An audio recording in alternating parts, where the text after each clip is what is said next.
conversations with a bunch of different entities. Ultimately, we would hope to watch ESPN on as many platforms as possible, but there's nothing, to my knowledge, especially with Apple at the moment. So the report that I read basically seemed to suggest that they were going to do the same thing they're doing on the Xbox, which seems pretty logical to me, which is if you've got a cable subscription that includes ESPN, you can then watch ESPN on the Xbox and on other devices. Can you explain how that process works in general? We'll exclude Apple for now. Yeah, we have 4 different MVPDs: Bright House, Verizon, Comcast, and Time Warner Cable, who offer Watch ESPN, and then there are a set of deals with other third-party platforms that, if you're authenticated, you can then get the service. And this basically allows you to watch the ESPN linear channels on whatever device you want, which we think is really important part of the value of a video subscription. The whole process continues to evolve. We're in over 40 million homes now. We hope that distribution will double next year, but it's still a work in progress, and it still requires explaining to fans how they can authenticate. And so you're in 40 million homes. Correct. With Watch ESPN. Yeah. And so all of those homes are cable subscribers. Cable subscribers, telco subscribers. Right. So they're all paying for a pay TV subscription. Yeah. Do you have a sense of what % of them are actually using Watch ESPN, and in what circumstance they're using it? Are they using it mobile, or are they using it when the first screen is occupied? What's the use case there? Well, obviously, it's a smaller percentage because not everyone who downloads is able to authenticate. That still takes a while. We're seeing lots of usage on iPads. Okay, the concept of your iPad as a second TV set, especially if you're at home and the main screen is being used. Also, in the case of ESPN, with so many games, a lot of fans will watch one SEC game on their big screen and then use an iPad or even an iPhone to watch another one. So the iPad specifically as a video device has been one of the things that's evolving, and you can see it not just in your own home, but when you go on airplanes, everyone seems to be watching movies. So. And what about Xbox? There was a study that I published an excerpt from last week that said Xbox is actually the highest usage for any single device. Yes, we offer ESPN3, which is a broadband channel with over 3,500 live events on Xbox, and we've been very surprised and impressed by the usage on Xbox. And you can also get video highlights as well. That's the experience with Xbox has probably been the biggest eye-opener for us so far in a positive way. Great. Well, I want to ask about advertising, but we'll come back to that in a few minutes. Kevin, the other big news story this week is Facebook. You guys managed to jump on that bandwagon yesterday of announcing you're doing a Facebook deal. Can you explain how that's going to work? Yeah, we've actually been, so yesterday was our upfront. As you may know, UNIVISION operates 2 broadcast and 10 cable networks here in the United States, along with our television station group, radio station group, etc. So we announced yesterday the launch of a new digital network called UNIVISION, which will offer programming from across all of our networks, available online, on mobile, a real focus on mobile, as well as a variety of connected devices. One of the places that UNIVISION will be available is within the Facebook community. We've actually been working pretty closely with Facebook for a long time. The biggest thing we did with them was actually around World Cup. 2010 Copa Mundial. It was really the first time the light went off for us in a big way. That the integration within the community and the ability for people to not only experience content but also connect with their friends around that content was a pretty powerful equation. So really building on that, UNIVISION will be integrated, throughout Facebook into the graph. Enable you to in real time be able to see what your friends are watching, connect with your friends, build a community around that, wrap all our pages, meaning show pages, talent pages, etc. So it's a pretty deep integration. And it's the idea that I'm going to consume the video on Facebook, or I'm going to consume it on your site, and it'll be integrated into Facebook, and I'll see, when I'm on Facebook, I'll see people are consuming it and go to your site. The latter. Well, actually, the experience takes place on Facebook, but it's through our player. So I actually won't leave Facebook. Your player will pop up. That's correct. So think of it as an embedded experience integrated in that community, but at the end, but then serve the content full. It's full TV shows from across our networks, full long form, short form, ad supported, authenticated, etc. from across all 12 networks in one environment. And there'll be a mix of programming depending on whether I'm authenticated or not, or I get to see everything. That's correct. I mean, the majority of it, for the reasons that John just touched upon, the majority of it will be ad supported in the near term. We're bullish on the authentication model. There are different versions of authentication. With TV everywhere really only being one of those ways. But ultimately, as the market grows for the ability to authenticate, we want more and more authentication. The reality is that on an absolute basis, the percentage of the population in the United States that can authenticate today is relatively small. So last fall, Facebook opened up the graph and then pushed out this frictionless sharing, and then there was a period that lasted up until just recently where everyone said, this frictionless sharing is great for specific publishers and media companies because it's really showing enormous pickup within the Facebook community.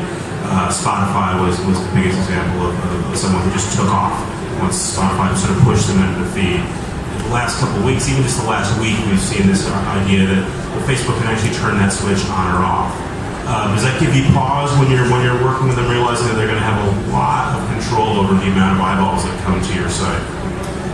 Actually, no, because the characteristics of our audience are pretty unique, right? I mean, we see about literally like 94% of not 94% of our viewing is, first of all, we have like 73% market share.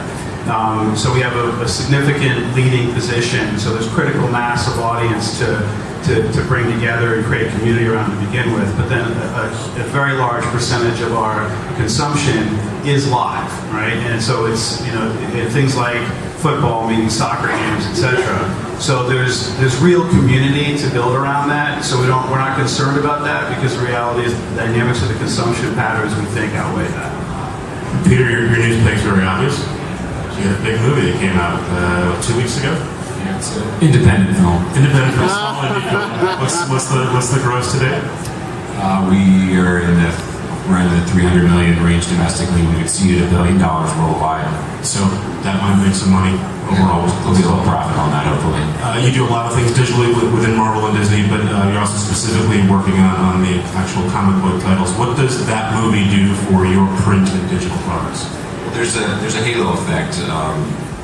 So in publishing, for example, the sort of seminal series of the year is pitted Avengers and X-Men against one another. The comic book world is very different than the feature film world, but films are inspired by the comic characters. We're seeing a halo of anywhere from 50 to 100% in terms, depending on whatever analytics you look at, higher in terms of revenue. This is the App Nation conference, so we should talk about apps. A couple years ago, the conventional wisdom was you should all build apps for every platform, as many apps as possible, push them all out. I think some of you guys are rethinking that and recalibrating it, and I want to ask you each about your experience. Where are you at right now, Peter, when it comes to apps? So we are prevalent on the iOS and Android stores. If I stick with publishing, that's predominantly where we're focused. These are apps that allow you to purchase their comic books. Yeah, so they're freemium. So basically you download the app for free and then you have the opportunity to pick the titles you want. They cost anywhere from 99 cents to $3.99 and up, depending on if you're looking at a comic or a novel. iOS has been king for us. I mean, it's the capabilities of the devices. We have some proprietary technologies we use so that people can read comics or they can play games in a unique way.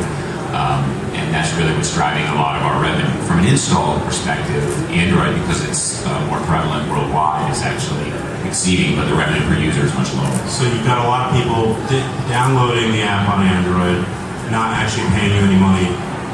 Is that making you reconsider what you want to do with those users? Do you want to offer them a different product? Do you want to stop supporting Android at some point if it's not going to generate any revenue for you? I don't want to stop supporting it. I mean, I think that ultimately, if we build the right experience, they will come. I think the problem for us with Android is it's just not maybe defining enough experience yet across all devices. The Samsung devices, it's a great experience, but as you get into some of the lesser processing power type of devices, it becomes harder. So it's our opportunity to figure out how do we make more money. I think it's there. It's just going to take us longer. And this push for sort of hybrid readers / low-end tablets, the Nooks, the Kindle, the whatever the Google tablet's going to be called, what is that going to mean for you guys? Supposedly these are designed for readers. Exactly. Well, so we're already on the Android, the Barnes & Noble device, the Amazon device, and we're doing pretty well. We're selling graphic novels. In terms of, some of the new devices coming out, ubiquity is key for us. So we just want to be there, and it gives people an opportunity to get introduced to our graphic fiction. So it's going to help build our business, probably slower, but it'll be there. And John, you guys? We're trying to take a more app-like approach to everything we do, whether it's in the browser or for iOS, Android, or Windows Mobile. I was just saying, I'm sorry. We're trying to take more of an app-like approach to everything we do, whether it's in the browser or iOS, Android, or Windows. And that gets to what the video experience is, what you do for scores, what you do for headlines, and really try to take advantage of that. There's a lot of movement in terms of progressive design, which is core to where we see this going. A lot of this is, what's the quality of experience you can deliver, and where can you get scale? Without scale, there's just not that much talking about, especially, you mentioned advertising before. Advertising is really central to a lot of what we're doing. Now, some of your apps are paid, but the majority are free, right? Yes, so correct. You don't have that same dilemma that Peter has. No. So is every platform equally valuable to you?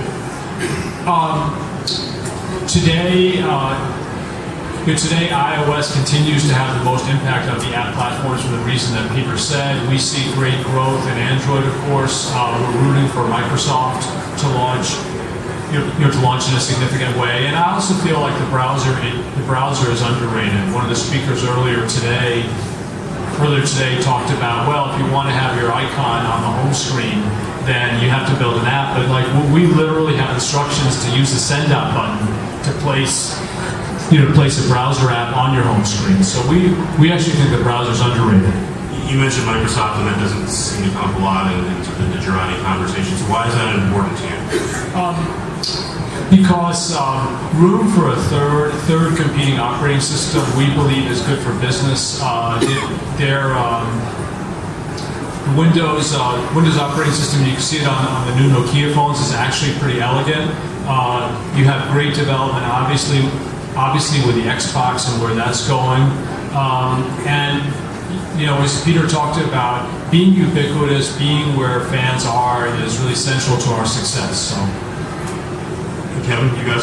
So we really think of apps as kind of a new channel paradigm, and I think ultimately, if you believe that the means of discovery is going to continue to be a combination of browse, search, and referral, that ultimately it's going to lead back to a branded experience for the most part. And as we've seen over the course of many platforms coming and going, one of three things happen with every new brand, right? Either brands that extend their value to new platforms get stronger, brands that don't atrophy, and new brands, come on the scene. So through that lens, whether you think of the new broadband channels that are being launched, across a bunch of different platforms, the richness of an app, the kind of experience that you can create with it.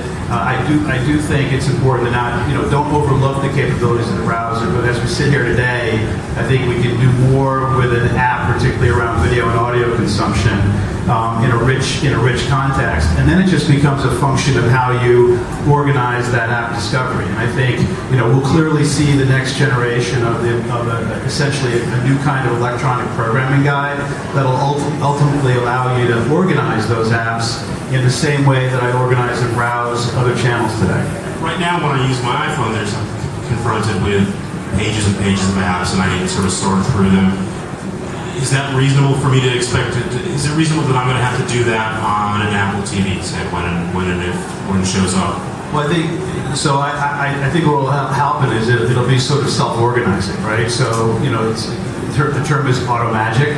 So the apps that you use the most are going to end up being sort of populated to a guide. You think about it, you step back, so I have, 600 channels I can choose from. The reality is I probably only consume 40 of them, right? At least on a regular, somewhat regular basis. And so the flexibility here is now I can organize those 40 channels that I really care about in a way that I can't really organize my programming. Yeah, and this is for all of you guys. I understand why publishers, media companies like the idea of apps being in their own silo. You guys can maximize the value. As a consumer, though, I might enjoy ESPN, but really I'm watching a specific show on ESPN. Same thing for networks, same thing for any books. In many cases, I don't even know what network it's on. I just know that I like Mad Men. I don't want to go find the AMC app, if there is one. Are you guys willing to sort of relinquish that whole and sort of put your programming into an Uber app at some point? Well, that's essentially what we're doing with Umideos, right? So, it's still your brand. I still have to know that this is the Univision brand. But I wouldn't overlook the ability on any one of those devices or platforms to take advantage of the unique functionality in that platform, right? The difference is, there's a limit to how much I can set my preferences in the traditional kind of media consuming experience. But the reality is that particularly on mobile and a new generation of devices, I have a lot of control. So the truth of the matter is that there may be, to your point, only a selection of shows that I'm really interested in, but that's why there are lots of really interesting pieces of functionality that allow me to get everything from push alerts to setting preferences to be able to get right at the shows. So you think that's going to be a non-issue and I'm not going to be boxed in? I think, yes. John, for you, even when I'm watching you guys on TV, John, I'm trying to watch a Premier League game, and I don't know whether you guys have the rights for that particular game, or maybe it's a Championship League game, and Fox has it. It's baffling. I eventually figured out through a program guide. Am I going to go through that same experience on a tablet or an Apple TV, or are you going to make it easier for me? Well, I think it's going to get easier over time. You'll have a choice either to get ESPN content through the MVPD app, like the Time Warner Cable app or the Xfinity app, or through a Watch ESPN, which will get increasingly sophisticated. Part of the answer, Peter, is what you brought up before, which is just the social sharing. We're in a time where increasingly fans are looking at feeds. They're looking at feeds that are influenced by either their friends or people they care about, and that's oftentimes how you find out about new stuff. Google, if and when Google has a stronger position on the TV set, it may help solve this. If you put Tour de France into a Google search, you can have Tour de France content in 10 seconds. If you try to find it on an electronic program guide next month, it takes much longer. But I believe this is going to solve itself. Right, but even in that case, right, the networks in particular had a problem with the fact that when you typed in Mad Men to Google TV in the first iteration, they might have shown you that the thing was on TV, but they might have shown you a website instead, and it was pirated. And in Google's mind, all content is equal content, all results are equally valuable. So you guys do have a hierarchy there. You do want some sort of listing and pole position for this stuff. Ultimately, though, the fan and the consumer is right. He or she wants to find what they want to find when they want to find it, and the winners will be those who can deliver that as quickly as possible. No matter where we are today, that's where it's going. Peter, some of your fans are zealots and they'll never read DC and vice versa, but I assume most of them are sampling different characters, different universes. Do you need to be in a separate Marvel app all the time, or can you break that up? No, I mean, we're not now. When it comes to publishing, we have two apps. One offers our digital content, and the other offers, it's branded by a technology partner, and it's like a storefront. So it's got us, NBC, and other comic publishers. But we see our digital strategies evolving so that we've got apps, we've got our website, we've got social. We have a very vibrant social community that likes the two-way conversation. And that's really our ecosystem. It's not as well integrated as I'd like it to be yet, but it will be over the next 6 to 12 months, or at least I'll be complaining less about it. So I think that's our real opportunity. Peter, just to jump over a second, at the risk of oversimplifying, I'd say, for shows or for content, because I think this applies to all forms of content, music and otherwise, etc. For things that you know about, for things that you know you're into, things that you're passionate about, I think it's really all about wrapping the right layers of functionality around that so that I can have easy access to it, get at it, enjoy it, share it, and particularly participate with my friends and connect around it. I think the whole notion of brands and where they fit in the ecosystem has a lot more to do with discovery than it does otherwise. And the reality is that in an environment where more and more content is being made available in more and more ways, which is a really good thing, you still need an organizing principle to try and figure out how do you discover things more easily, and I think that's where brands can be helpful. We can have a whole other discussion about that. Real quick question about advertising that'll be relevant more for Kevin and John, and we'll take questions if you guys have them. We've got a few minutes.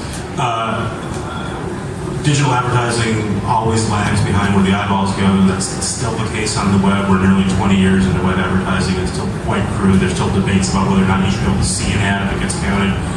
Now we're talking about video on TV and devices, and right now, very often times, that isn't being measured. Will that move faster this time around? And if so, how soon before an eyeball that views something on an Xbox or an iPad or an Apple TV counts for the equivalent of an eyeball on my Time Warner cable box? So thankfully, we're just about there. The truth of the matter is that there are still some measurement issues by platform, but as we announced this week, and we're not the only ones, but we announced this week a very significant deal with Starcom, which for the first time actually packages our media and video impressions across all platforms. So it truly is a cross-platform deal where an impression is an impression is an impression across all the platforms. Now, having said that, even before this deal, we were already seeing in the mobile space, CPMs that were in the kind of app environment, not mobile web environment, but in the app environment that were going head to head in terms of strength of CPM against each of the other forms of media. So I think the answer is we're there by way of how we go about packaging and going to market. I still think there's work to do on the traditional measurement side of the equation. Can you cobble that together, buyer by buyer, package by package? Don't you need one sort of Uber metric that tells anyone, no matter who they're buying with, that this is going to count? Yes, I think we need a composite score, if you will, and that's the subject of a whole bunch of work with both traditional and new kind of reporting folks. But we have the ability through our own sort of MRC accredited info to be able to demonstrate to a buyer the performance and reach that they're trying to get at. So my point is we can package it and deliver it now, and while we also work to solve for the composite, which I agree is important. So John, when I'm watching an SEC game on my iPad and you guys would normally be showing an ad on a big screen, you get as an advertiser get credit for that ad? Yeah, I mean, it's evolving. Kevin mentioned the measurement. There's also work to be done in terms of the ad serving across these different devices, but you're going to see an ad marketplace grow up there. It may or may not be the same ad as on television. It may or may not be sold for the same CPM. The context, the screen, these things all differ. But online video is the fastest growing part of our ad inventory today. Mobile is a close second, and we're seeing very strong sort of homepage display sales across both the website and mobile web. So that analog dollar to digital pennies, digital dimes, that paradigm is moving away more quickly than I would think. Well, John Skipper, my boss, said All Things Digital said he wanted both the dollar and the dime, so it's moving. I remember that one. That's good. Do we have questions in the audience? We got time for a couple. I'm here. Yeah, this is really for John.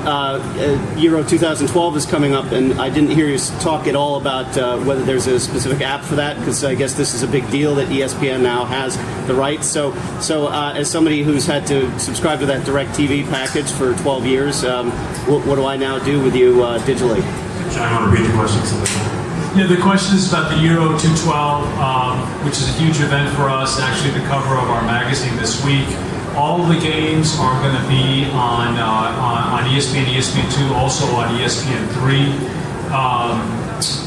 You will see them all on DirecTV. I do not believe today there's a deal with ESPN3 for DirecTV, so I do not know that there'll be online access through through DirecTV. It is offered. ESPN3 is offered on Verizon and AT&T. However, the model is going to be very similar to the World Cup, which is that we'll do all the games and we'll offer them on every screen. And again, to beat this in the ground, if I've got access to the Watch ESPN app from the All Comcast, the games. I'll be able to get that mobile on your device. That's extraordinary. Other questions?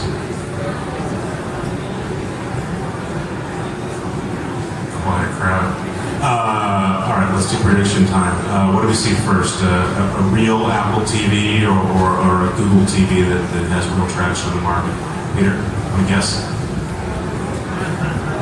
Probably go with Google on that one. Google. I think Google will get traction in the market before Apple comes out with a real Apple They TV. do. John, you got deep insight into Apple. I'm going to go with Peter's with Peter's answer as well. Kevin, the last word. Can we talk about Xbox? Yeah, sure. I actually think Xbox has, I'm very excited about Xbox. I think Xbox has some inherent advantages in that it's a whole lot easier and less expensive to be able to add programming to an environment that's already in your home versus making a separate decision. Having said that, I think I'd give Google the edge. I have to warn you, if you suggest online that Xbox or even Google will be leaping ahead of Apple in the home video market, you get lots of angry email. So be warned. Thank you all for your time. Thanks for your